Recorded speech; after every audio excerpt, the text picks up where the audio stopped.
Hello friends, welcome to Finance Career. In today's video, I will going to discuss with you the syllabus for the post of assistant accounts और assistant accounts officer का जो vacancies आया था, chief accountant का आया था और UDC accounts and auditor का जो वैकेंसीज आया था दिल्ली सबऑर्डिनेट सिलेक्शन बोर्ड में, तो उसका आज हम सिलेबस डिस्कस करने वाले हैं। So this video is very important and helpful for all of you, तो आप इस वीडियो को पूरा जरूर देखिएगा। पहले बात कर लेते हैं अपकमिंग एग्जामिनेशन जिसका आने वाला है। Indian port association, RailTel, HPCL, Mahavitaran, airport authority of India, Delhi subordinate selection board. So ये सभी का एग्जामिनेशन बहुत ही जल्द आने वाला, तो सभी का courses finance career dot in website पे अवेलेबल है। एनएचपीसी का बात किया जाए, एनएचपीसी सीनियर अकाउंटेंट पोस्ट का बात किया जाए तो इसका वैकेंसीज आपको बहुत ही जल्द देखने को मिलेगा। So in this NHPC for the post of senior accountant, eligibility criteria is CA inter, CMA inter, freshers candidate are eligible under this post, and if any candidate are qualified CA or CMA, so they are also eligible to apply under this post for the post of senior accountant in NHPC. so ये vacancies आपको बहुत ही जल्द देखने को मिलेगा NHPC का। ठीक है, अभी हम लोग जो बात करेंगे दिल्ली सबऑर्डिनेट सिलेक्शन बोर्ड का बात करेंगे। अभी इसका आज हम लोग सिलेबस डिस्कस करने वाले हैं, तो इसका कोर्सेज भी अवेलेबल है finance career dot in website पे। तो आप finance career dot in website पे विजिट कर करके इसका कोर्सेज परचेस कर सकते हो। So in this courses you will get summarized video lecture related to professional knowledge, and you will also get chapter wise MCQs related to professional knowledge, quantitative aptitude, reasoning, and you will also get ebook related to professional knowledge, and you will also get mock test, and you will also get 100 plus government PSUs previous year question paper. So this will help you कि आपका तैयारी काफी बढ़िया हो जाएगा। ठीक है, और सभी का यहाँ पे मॉक टेस्ट भी अवेलेबल है, सो जो कि आप स्क्रीन पे देख रहे हो। तो and this mock test is fully designed as per your examination pattern. Okay,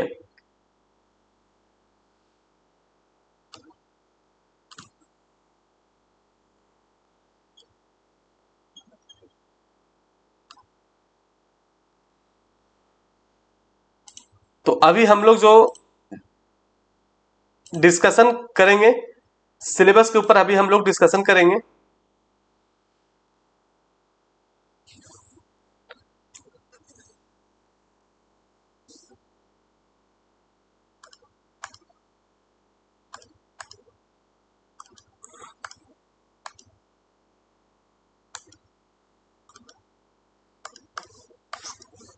Delhi subordinate service selection board में जो वैकेंसीज आया था असिस्टेंट अकाउंट्स ऑफिसर का, असिस्टेंट अकाउंटेंट और चीफ अकाउंटेंट, अकाउंटेंट और यूडीसी अकाउंट्स एंड ऑडिटर का, जिसमें कि एलिजिबिलिटी क्राइटेरिया था CA, CS, CMA, MBA finance और सीए इंटर, सीएमए इंटर वाले भी एलिजिबल थे और बीकॉम वाले भी एलिजिबल थे।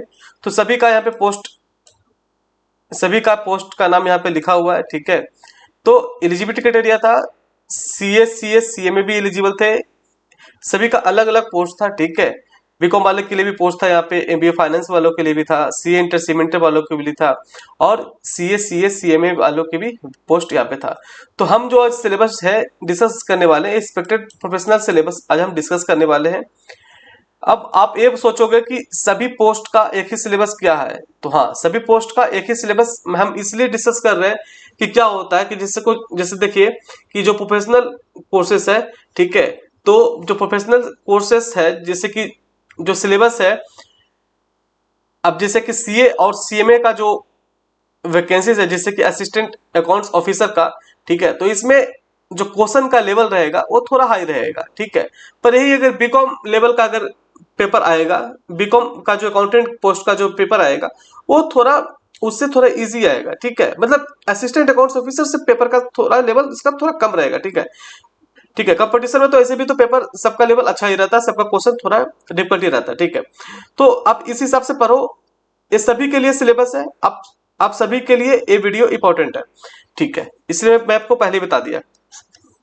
बिजनेस लॉ का बात किया जाए तो यहाँ पे आपको Indian contract act, negotiable instrument act, payment of bonus act, employ provident fund and miscellaneous provision act 1952 और gratuity act, these are the important business law for your examination point of view. ठीक है, बात किया जाए तो सभी का आपको फाइनेंस के डॉट इन वेबसाइट पे आपको सभी का वीडियो लेक्चर भी अवेलेबल है। तो अगर आप वीडियो लेक्चर करके जाओगे और एमसीक्यू प्रैक्टिस कर लोगे और ई बुक कर लोगे और मॉक टेस्ट प्रैक्टिस कर लोगे, इतना काफी रहेगा आप लोग के लिए। ठीक है, तो इसका वीडियो लेक्चर भी अवेलेबल है।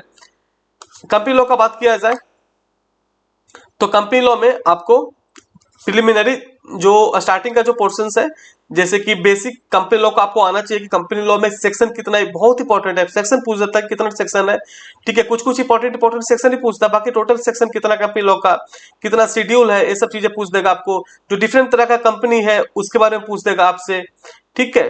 तो आपको डिफरेंट तरह का जितना भी कंपनी है उसके बारे में आपको नॉलेज होना चाहिए। प्रोस्पेक्टस के बारे में आपको नॉलेज होना चाहिए कि प्रोस्पेक्टस कितने तरह का प्रोस्पेक्टस है, red herring prospectus, share prospectus, सब आपको पता होना चाहिए। Share and share capital is also important formation of company. MOA क्या होता है और एओए क्या होता है, मतलब मेमोरेंडम ऑफ एसोसिएशन और आर्टिकल ऑफ एसोसिएशन क्या होता है कंपनी का, तो उसके बारे में आपको नॉलेज होना चाहिए। मीटिंग का बात किया जाए तो एजीएम एनुअल जनरल मीटिंग और एक्स्ट्राऑर्डिनरी जनरल मीटिंग के बारे में भी आपको नॉलेज होना चाहिए। तो सभी इसे आपको पेपर में क्वेश्चन पूछ सकता है, ठीक है। तो इसका भी आपको वीडियो लेक्चर मिल जाएगा फाइनेंस कैरियर डॉट वेबसाइट पे। वीडियो लेक्चर के साथ साथ आपको ई बुक मिलेगा, आपको मॉक टेस्ट मिलेगा, बहुत सारे मटेरियल आपको फाइनेंस कैरियर डॉट वेबसाइट पे मिलने वाला। तो आप आज ही कोर्स परचेस करिए और तैयारी शुरू कर दीजिए। कॉस्ट अकाउंटिंग का बात किया जाए तो इंट्रोडक्शन, जो कॉस्ट अकाउंटिंग है उसके बारे में आपको पता होना चाहिए। कॉस्ट अकाउंटिंग है क्या, कॉस्ट अकाउंटिंग में पढ़ते किस लिए है, कॉस्ट अकाउंटिंग में क्या पढ़ा जाता है, ठीक है। Material chapter is very important. Material chapter में ईओक्यू निकालने पूछ सकता है आपको, और जो मटेरियल चैप्टर का जो भी थ्योरी पोर्शन है, ठीक है, वो सब आपको पता होना चाहिए। जीआईटी मतलब जस्ट इन टाइम हो गया, एबीसी एनालिसिस हो गया, थ्योरेटिकल पोर्शन भी आपको पता होना चाहिए मटेरियल का। बिन कार्ड क्या होता है, ठीक है, स्टोर लेजर क्या होता है, तो सभी चीज आपको पता होना चाहिए। इसका भी वीडियो लेक्चर आपको अवेलेबल है फाइनेंस डॉट इन वेबसाइट पे। लेबर का बात किया जाए तो रोन प्लान क्या है, हेल्थ प्लान क्या है, ठीक है, तो ये सब पता होना चाहिए। ओवरहेड क्या होता है, तो ओवरहेड क्या होता है, जो भी इनडायरेक्ट खर्चा है किसी भी चीजों को बनाने के लिए उसको ओवरहेड बोला जाता है। तो ओवरहेड को किसके हिसाब से बाइफरकेशन किया किया जाता है, तो ये सब चीजें आपको पता होना चाहिए। ये सब सभी का आपको वीडियो लेक्चर मिल जाएगा फाइनेंस वेबसाइट पे। मार्जिनल कॉस्टिंग का बात किया जाए तो marginal costing is very very very much important for your examination point of view. Marginal costing में आपसे पूछ देगा पीवी रेशियो निकालने पूछ देगा आपको, बीईपी निकालने पूछ देगा, मार्जिन ऑफ सेफ्टी निकालने के लिए पूछ देगा आपको मार्जिनल कॉस्टिंग में। तो मार्जिनल कॉस्टिंग काफी इंपॉर्टेंट है, यहाँ से सम्स देखने को मिलता है। स्टैंडर्ड कॉस्टिंग आपसे पूछ, स्टैंडर्ड कॉस्टिंग से भी आपको सम्स पूछ सकता है। स्टैंडर्ड कॉस्टिंग किस लिए पढ़ा जाता है, ठीक है। बजट एंड बजटरी कंट्रोल का बात की जाए तो डिफरेंट टाइप्स ऑफ बजट है, उसके बारे में आपको नॉलेज होना चाहिए। बजट क्या होता है, बजटरी कंट्रोल क्या होता है, ठीक है, बजटिंग क्या होता है, सभी का वीडियो लेक्चर भी अवेलेबल है finance career dot in website पे। जॉब कॉस्टिंग क्या होता है, ठीक है, जॉब कॉस्टिंग क्या होता है, बैच कॉस्टिंग क्या होता है। बैच कॉस्टिंग मतलब कि किसी भी चीजों का एक बैच में बना रहे हो तो उसको बैच कॉस्टिंग में, मतलब बैच कॉस्टिंग चैप्टर में पढ़ा जाता है। सभी का आपको वीडियो लेक्चर के साथ साथ सब कुछ मिल जाएगा, सारा मटेरियल।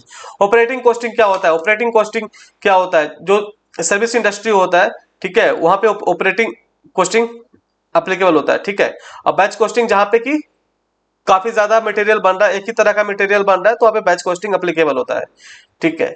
तो कॉस्ट अकाउंटिंग हो गया। आगे बढ़ते हैं फाइनेंशियल मैनेजमेंट। फाइनेंशियल मैनेजमेंट में scope and objective of financial management, मतलब कि फाइनेंशियल मैनेजमेंट का क्या स्कोप है, क्या ऑब्जेक्टिव है, आपको पता होना चाहिए कि क्या क्या ऑब्जेक्टिव है फाइनेंशियल मैनेजमेंट का। प्रॉफिट मैक्सिमाइजेशन है क्या है, ये सब पता होना चाहिए। टाइप्स ऑफ फाइनेंसिंग, क्या क्या तरह का फाइनेंसिंग है, वो सभी चीजें आपको मिल जाएगा मटेरियल इसका। डिफर्ड रेवेन्यू एक्सपेंडिचर क्या होता है, ठीक है, डिफर्ड रेवेन्यू एक्सपेंडिचर क्या है कि कोई भी एक्सपेंडिचर आप करते हो जिसका जिसका बेनिफिट आपको 3 साल 4 साल तक उसका आपको मिलता है, उसका बेनिफिट, उसको डिफर्ड रेवेन्यू एक्सपेंडिचर बोला जाता है। कैपिटल एक्सपेंडिचर क्या होता है, 1 साल से ज्यादा अगर कोई भी चीजें में आप खर्चा कर रहे हो जिसका आपको उसका आउटकम, उसका रिटर्न आपको मोर देन 1 ईयर तक आपको उससे बेनिफिट मिलता है, तो उसको कैपिटल एक्सपेंडिचर बोला जाता है। रेवेन्यू एक्सपेंडिचर क्या होता है, डे टू डे खर्च जो करते हो, रेवेन्यू एक्सपेंडिचर हो गया, ये सब पता होना चाहिए आपको। इन्वेस्टमेंट डिसीजन, इन्वेस्टमेंट डिसीजन जैसे आप बोल सकते हो कि कैपिटल बजटिंग में अब जब आप पढ़ते हो तो कि कौन सा प्रोजेक्ट में इन्वेस्टमेंट करना चाहिए, प्रोजेक्ट ए में करना चाहिए कि प्रोजेक्ट बी में इन्वेस्टमेंट करना चाहिए, कौन सा प्रोजेक्ट में इन्वेस्टमेंट करने से ज्यादा रिटर्न मिलेगा, ठीक है। तो उसको आप टाइम वैल्यू ऑफ मनी के हिसाब से भी उसको डिस्काउंटिंग फैक्टर करके भी आप उसको निकाल सकते हो कि किसमें कितना इनकम होने, मतलब कितना प्रॉफिट किससे मिलने वाला है, तो उसके हिसाब से आप इन्वेस्टमेंट डिसीजन ले सकते हो। मैनेजमेंट ऑफ वर्किंग कैपिटल का बात किया जाए तो वर्किंग कैपिटल जो भी डे टू डे खर्चा होता है कोई भी फैक्ट्री में, तो उसको मैनेजमेंट ऑफ वर्किंग कैपिटल उसी को बोला जाता है। और जैसे कि सारी चीजें आपको मटेरियल मिल जाएगा फाइनेंस के डॉट वेबसाइट पे, ठीक है।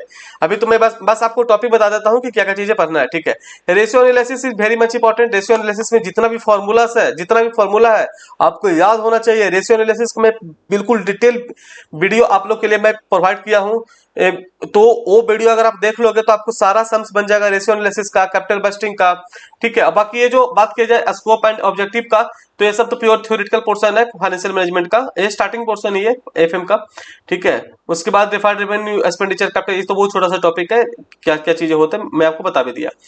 आगे बढ़ते हैं इनकम टैक्स का। इनकम टैक्स का बात किया जाए तो जो बेसिक कंसेप्ट है इनकम टैक्स का वो आपको पता होना चाहिए। रेसिडेंशियल स्टेटस आपको पता होना चाहिए कि रेसिडेंट किसको बोला जाता है, नॉन रेसिडेंट किसको बोला जाता है। हेड्स ऑफ इनकम का बात किया जाए तो salary chapter is important. PGPP में आपको पता होना चाहिए डिप्रिसिएशन का जो है किसका कितना रेट है डिप्रिसिएशन का, 44 एडी 44 एडी ये सबको पता होना चाहिए। इनकम फ्रॉम अदर सोर्सेज का बात किया जाए तो कुछ कुछ टॉपिक है बस इंपॉर्टेंट है वो सब। कैपिटल गेन हो गया, हाउस प्रॉपर्टी हो गया। आगे बढ़ते हैं टीडीएस। टीडीएस का जितना भी सेक्शन है सारे सेक्शन आपको याद होना चाहिए, कौन सा सेक्शन है और उसका कितना रेट है, मतलब कितना डिडक्शन करना चाहिए, तो कितना रेट है वो भी पता होना चाहिए। डिडक्शन का बात किया जाए, डिडक्शन अंडर चैप्टर 6 है, डिडक्शन अंडर चैप्टर 6 से का बात किया जाए तो जितना भी सेक्शन है डिडक्शन अंडर चैप्टर 6 से का सारा सेक्शन आपको याद होना चाहिए, ठीक है। Set up and carry forward में आपको ये पता होना चाहिए कि कौन सा लॉसेस को आप कितने साल कैरी फॉरवर्ड कर सकते हो, तो सारों को आपको याद होना चाहिए। एडवांस टैक्स 15, 45, 75, 100 मतलब कब तक कितना, कब तक और कितना एडवांस टैक्स आपको पेमेंट करना जरूरी है। फाइलिंग ऑफ टीडीएस रिटर्न किसको कब तक रिटर्न फाइल करना है, ये सब इंपॉर्टेंट है, ठीक है। Provision related to clubbing of income, clubbing of income में भी आपको पता होना चाहिए कि किसका इनकम किसके साथ क्लब होता है, ठीक है। तो इसका प्रोविजन सारा चीज आपको याद होना चाहिए। जीएसटी का बात किया जाए तो जीएसटी का जो भी बेसिक कंसेप्ट है जैसे कि जीएसटी काउंसिल क्या है, ठीक है, और सीजीएसटी एजीएसटी कहां पे लगता है, आईजीएसटी कहां पे लगता है, तो ये सब चीज आपको पता होना चाहिए। RCM reverse charge mechanism, RCM कहां पे लगता है, कौन सा सर्विसेज है जहां की आरसीएम लगता है, तो ये सब चीज आपको पता होना चाहिए।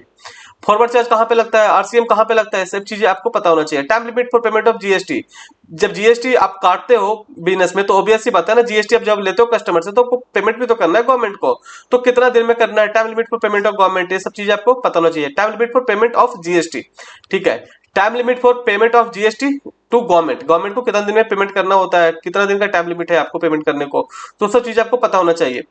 Provision related to various GST return, जितना भी जीएसटी का रिटर्न है सारा रिटर्न के साथ साथ उसका कब कौन सा ड्यू डेट है, कब तक उसको रिटर्न फाइल हो जाना चाहिए, ये सब चीजें आपको पता होना चाहिए। आईटीसी, आईटीसी कौन ले सकता है, कौन सा प्रोडक्ट पे आईटीसी मिल सकता है, कब तक ले सकते हो, ये सब चीजें पता होना चाहिए। कॉम्पोजिशन स्कीम कौन ले सकता है, कॉम्पोजिशन स्कीम कौन ले सकता है, किसका कितना टर्नओवर क्राइटेरिया होना चाहिए, वो उसी के अंदर कॉम्पोजिशन स्कीम ले सकता है। अगर कॉम्पोजिशन स्कीम लेता है तो कितना जीएसटी चार्ज कर सकता है बताइए आप, नहीं कर सकता है ना, हाँ।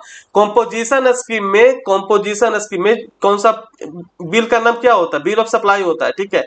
नॉर्मली क्या होता है, नॉर्मली अगर रेगुलर सप्लायर है तो टैक्स इनवॉइस देता है, अगर कोई कॉम्पोजिशन वाला है तो कॉम्पोजिशन वाला क्या देगा, बिल ऑफ सप्लाई देगा, ठीक। कॉम्पोजिशन वाला क्या देगा, बिल ऑफ सप्लाई देगा। तो बिल ऑफ सप्लाई वाला तो कस्टमर से तो चार्ज नहीं कर सकता ना जीएसटी, ठीक है, पर वो खुद से जो भी उसका खर्चा पड़े, ठीक है, उसके बाद तो कॉम्पोजिशन स्कीम में कस्टमर से वो जीएसटी चार्ज नहीं कर सकता है। समझ आ गया आपको। तो आप क्लासेस लोगे finance-career.in वेबसाइट से, तो वहां से आपको सारे मटेरियल के साथ साथ वीडियो लेक्चर भी सब कुछ अवेलेबल हो जाएगा वहां से। एग्जाम सप्लाई किसको बोला जाता है, जीरो रेटेड सप्लाई किसे बोला जाता है, एसीजेड किसको बोला जाता है, स्पेशल इकोनॉमिक जोन, ठीक है। ऑडिटिंग का बात किया जाए तो यहाँ पे ऑडिटिंग कंसेप्ट आपको पता होना चाहिए। ऑडिटिंग का स्टैंडर्ड, जितना भी ऑडिटिंग स्टैंडर्ड है वो आपको पता होना चाहिए, ऑडिटिंग स्टैंडर्ड पता होना चाहिए। इसके साथ साथ जो इंटरनल ऑडिट है, इंटरनल ऑडिट जो सेक्शन 138 में डिफाइन किया हुआ इंपॉर्टेंट है, वीडियो लेक्चर भी इसका अवेलेबल है। फिजिकल वेरिफिकेशन का बात किया जाए, physical verification of asset and liability, physical verification of asset and liability का क्या प्रोसेस है, कैसे करते हैं, ये सब चीजें आपको पता होना चाहिए। कंपनी ऑडिट का बात किया जाए तो सेक्शन 139 से लेकर के सेक्शन 147 तक आपको पता होना चाहिए, सेक्शन 139 से लेकर के सेक्शन 147 तक, ठीक है। फिर है ऑडिट रिपोर्ट, फिर है कोस्ट ऑडिट। कोस्ट ऑडिट जो है इसका सेक्शन है 148, कौन सा सेक्शन है 148, कोस्ट ऑडिट 148 की कोस्ट ऑडिट किसको कराना है, कोस्ट ऑडिट किसको कराना है, क्या टर्नओवर क्राइटेरिया है, ये सब चीजें आपको पता होना चाहिए। अकाउंट्स का बात किया जाए तो अकाउंटिंग स्टैंडर्ड आपको पता होना चाहिए, AS as well as Ind AS, AS as well as Ind AS, AS as well as Ind AS पता होना चाहिए। GAAP rectification of error, trial balance, capital expenditure क्या होता है, रेवेन्यू एक्सपेंडिचर क्या होता है, डिप्रिसिएशन क्या होता है, रिजर्व प्रोविजन क्या होता है, प्रोविजन किस लिए बनाते हैं, रिजर्व किसको बोलते हैं, डबल अकाउंट सिस्टम मतलब डबल एंट्री सिस्टम जो होता है, तो आपको ये सब चीजें पता होना चाहिए। बेसिक में बता देता हूं आपको, जैसे कि personal account, real account, nominal account जो है, ठीक है, उसका डबल अकाउंट सिस्टम में जो भी चीजें आपको पता होना चाहिए कि अब बेसिक्स जो भी कंसेप्ट है वो आप सीधा सीधी मैं बोल रहा हूँ कि उसको कवर अप कर लो। सारा मटेरियल आपको finance-career.in वेबसाइट पे मिल जाएगा। Cash book, general ledger, trial balance, सारा चीज आपको पता होना चाहिए। Branch account, consignment, partnership, accounting in computerised environment, conceptual framework for preparation and presentation of financial statement, जिसमें कि शेड्यूल 3 आपको पता होना चाहिए कि शेड्यूल 3 में पार्ट ए में बैलेंस शीट आता है कि बी में आता है। बताइए, बैलेंस शीट पार्ट ए में आता है कि बी में आता है? बैलेंस शीट पार्ट बी में आता है। ठीक है, बैलेंस शीट पार्ट बी में आता है। और ए में कौन सा आता है? ए में क्या आता है? पीएल आता है। ठीक है, ये सब तरह का एमसीक्यू पूछता है एग्जामिनेशन में। Accounting for issue of share, issue of right and bonus share, buyback of share, under writing of share, तो ये सब चीजें है आपका सिलेबस। ये सिलेबस जो है ये एक्सपेक्टेड सिलेबस है। अगर आप इसको कवर अप कर लेते हो तो आपका एग्जामिनेशन काफी बढ़िया चल जाएगा। ठीक है, ये एक्सपेक्टेड सिलेबस है। अभी तक इन्होंने आप लोगों के लिए कोई ऑफिशियल सिलेबस दिया नहीं है, तो अब इस सिलेबस को पढ़ के जाओ, काफी बढ़िया जाएगा। कुछ कुछ चीजें और आप लिख लो। ये तो सिलेबस में आपको मैं दे दिया कि ईएस और इंडियस का नाम नंबर आपको पता होना चाहिए। इसके साथ साथ आपको और क्या क्या चीजें पता होना चाहिए आप लिख लो। कोस्ट अकाउंटिंग स्टैंडर्ड होता है। ठीक है, cost accounting standard, cost accounting standard, cost accounting standard, जैसे कि अकाउंटिंग स्टैंडर्ड है ना, ऐसे ही कोस्ट अकाउंटिंग स्टैंडर्ड है, उसको आपको पता होना चाहिए। एक और होता है कोस्ट ऑडिटिंग स्टैंडर्ड, वो भी आपको याद कर लेना होगा। ठीक है, तो सब चीजें आप याद कर लीजिएगा। और एएस और इंड एएस का नाम और नंबर याद कर लीजिएगा। ऐसा ही कोस्ट कोस्ट अकाउंटिंग स्टैंडर्ड और कोस्ट ऑडिटिंग स्टैंडर्ड, ये भी याद कर लीजिएगा। ठीक है, तो सारा चीजें मैं आपको बता दिया जो कि इंपॉर्टेंट था आप लोगों के लिए। इतना आप करके जाओ, काफी बढ़िया जगह आपका एग्जामिनेशन। और आपका कोर्सेज भी अवेलेबल है finance-career.in वेबसाइट पे, जो कि आप स्क्रीन पे देख रहे हो। ये सारे एक सब कोर्सेज है जो कि सभी के लिए, सभी पोस्ट के लिए एक कोर्सेज अवेलेबल है। ठीक है, बात किया जाए कि सभी का एक ही कोर्स क्यों बनाया गया है, क्योंकि देखिए क्या होता है कि जो भी प्रोफेशनल एग्जामिनेशन, जो भी प्रोफेशनल लोगों के लिए जो एग्जामिनेशन होता है, गवर्नमेंट एग्जामिनेशन होता है आप लोग के लिए, किसी भी तरह का वैकेंसीज का, जैसे असिस्टेंट अकाउंटेंट हो गया या फिर अकाउंटेंट हो गया या फिर असिस्टेंट अकाउंट्स ऑफिसर हो गया, तो ये सब का जो सिलेबस होता है वो लगभग सेमी सिलेबस होता है। पर जो लेवल ऑफ क्वेश्चन जो होता है वो थोड़ा सा, किसी का थोड़ा इजी होता है, किसी का थोड़ा सा हार्ड क्वेश्चन होता है, पर क्वेश्चन पूछने का लेवल सिर्फ डिफरेंट होता है। ठीक है, सिलेबस तो समहाउ सेम ही रहता है सभी पोस्ट के लिए। ठीक है, तो फाइनेंस एंड अकाउंट्स का जितना भी एग्जामिनेशन होता है, आप देखोगे जितना भी एग्जामिनेशन होता है, सिलेबस इसका most of the 80 to 90% syllabus यही रहता है। ठीक है, 80 to 90% सिलेबस यही रहता है। पर यही खाली होता है कि अगर हायर लेवल का एग्जामिनेशन है, मतलब हायर पोस्ट के लिए एग्जामिनेशन हो रहा है, तो हायर पोस्ट का थोड़ा सा पेपर भी थोड़ा सा हार्ड रहता है। क्वेश्चन पूछने का तरीका थोड़ा सा डिफरेंट रहता है, मतलब थोड़ा सा हार्ड रहता है, कंसेप्चुअली थोड़ा क्वेश्चन पूछा रहता है। अगर थोड़ा सा जो इसे अकाउंटेंट का पोस्ट का हो गया, तो अकाउंटेंट पोस्ट ग्रेजुएट वालों के लिए होता है, मतलब बीकॉम वालों के लिए होता है, तो उसमें जो क्वेश्चन होता है थोड़ा सा डायरेक्ट क्वेश्चन पूछा रहता है, बस इतना ही अंतर होता है। सिलेबस यही है, तो आप इस सिलेबस को पढ़ के जाओ और इसका कोर्सेज परचेस कर लो finance-career.in वेबसाइट पे। तो finance-career.in वेबसाइट पे आज ही विजिट करो और इसका कोर्सेज परचेस कर लो और तैयारी आप शुरू कर सकते हो। इसका फॉर्म भराना ऑलरेडी स्टार्ट हो गया है, Delhi subordinate service selection board का। तो आपने इसका फॉर्म भर दिया होगा या फिर आप भरोगे इसका फॉर्म। तो this vacancy is very important for all of you, और काफी अच्छा पे स्केल है यहाँ पे। ठीक है, तो आप इसका तैयारी कर सकते हो और इसका कोर्सेज अवेलेबल है finance-career.in वेबसाइट पे। ठीक है, तो आज ही इसका कोर्स परचेस करके आप अपना तैयारी को काफी बढ़िया कर सकते हो। ठीक है, तो आज वीडियो यहां तक रखते हैं। ठीक है, थैंक यू।